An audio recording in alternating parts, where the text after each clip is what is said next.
Mantan juara tinju dunia bersaudara dari Ukraina, Vitali dan Wladimir Klitschko, memutuskan angkat senjata untuk membela Ukraina. Vitali dan Wladimir, yang merupakan mantan juara kelas berat tinju dunia, mengungkapkan jumlah tentara Rusia yang mereka bunuh. Keduanya pun dilaporkan masuk ke dalam daftar kematian Presiden Rusia, Vladimir Putin.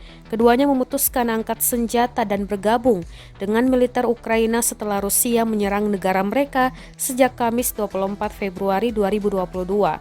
Vitali, yang merupakan wali kota Kiev, mengungkapkan bahwa mereka berdua telah membunuh setidaknya 6 tentara Rusia.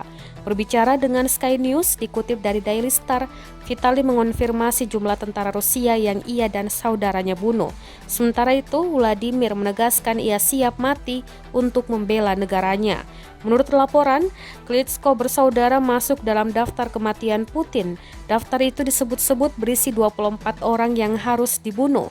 Dalam daftar itu juga ada nama Presiden Ukraina Volodymyr Zelensky.